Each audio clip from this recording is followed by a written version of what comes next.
कई बार लोग जीवन में काम करना शुरू करते हैं तब उन्हें बहुत ज़्यादा तकलीफ़ होती है। उन्हें बहुत ज़्यादा मेहनत करना पड़ता है और ये बात उनसे बर्दाश्त नहीं हो पाती। उनका शरीर जवाब दे देता है और वो उस काम को छोड़कर किसी और काम का प्रयास करते रहते हैं। लेकिन याद रखिएगा, इस प्रकार से कोई भी व्यक्ति जीवन में सफल नहीं होता। यदि सफलता का मार्ग मेहनत, दर्द और तकलीफ से होकर गुजरेगा और यह आपको सहना ही पड़ेगा, तो इसके लिए आप हमेशा तैयार रहिए। एक बार मूर्तिकार अपने छेनी और हथौड़ी से एक पत्थर को भगवान की मूर्त बनाने का प्रयास कर रहा था। जैसे ही वह छेनी और हथौड़ी चलाता, वह पत्थर चिल्लाने लगता और कहने लगता कि ये क्या कर रहे हो? मुझे इतना मार क्यों रहे हो? मुझे तकलीफ़ हो रही है। मुझे अपने हाल पर छोड़ दो और यहाँ से चले जाओ। मूर्तिकार ने उस पत्थर से कहा, मुझे पता है कि तुम्हें बहुत ज़्यादा दर्द हो रहा है, लेकिन यदि आज तुमने इस दर्द को नहीं सहा तो जीवन भर तुम यहीं पड़े रहोगे।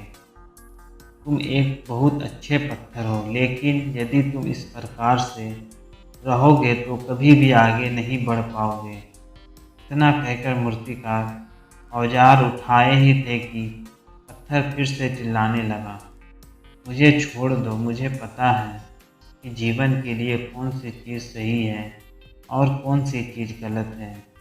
मुझे बहुत ज़्यादा दर्द हो रहा है। अब मैं इस तकलीफ़ को ज़्यादा नहीं सह सकता।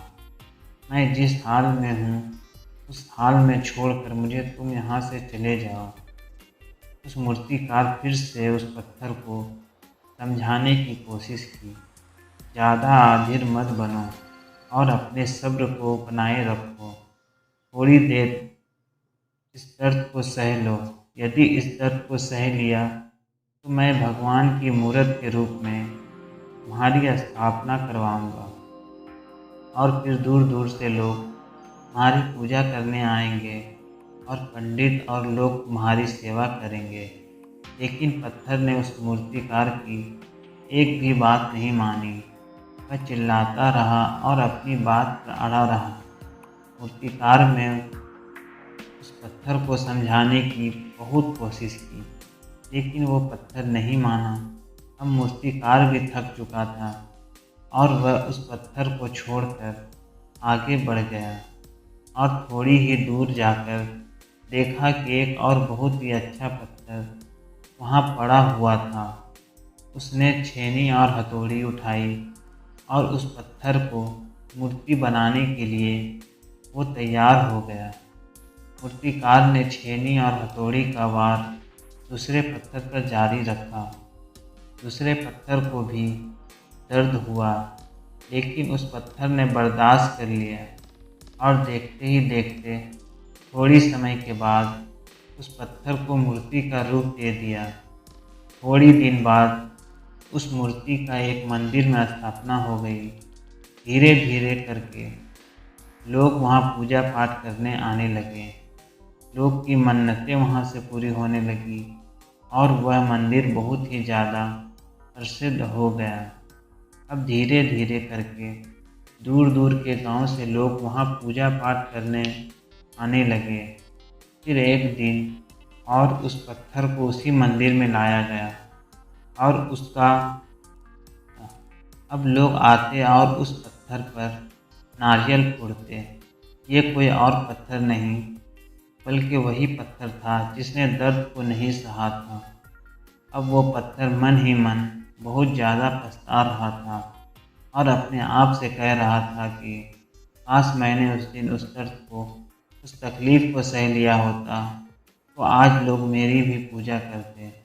इसलिए आप भी अपने जीवन में हमेशा याद रखिएगा कि जब भी आप अपने करियर की शुरुआत में किसी काम को कर रहे हो, पढ़ाई कर रहे हो या कोई भी काम कर रहे हो और उसमें आप तकलीफ़ हो रहे हो, ज़्यादा मेहनत करना पड़ रहा है, तो तो आप रुकिएगा मत, किसी और रास्ते की शुरुआत मत करिएगा, क्योंकि कोई और रास्ता आपको सफल नहीं दे सकता। आपको उस दर्द को, उस तकलीफ़ को सहना ही होगा, और उस तकलीफ़ को सहकर आप ज़्यादा मजबूत बनेंगे, और तभी आप अपने जीवन में आगे बढ़ पाएंगे। और जीवन में हमेशा याद रखिएगा कि आपको पहले पत्थर की तरह नहीं, बल्कि दूसरे पत्थर की तरह बनना है।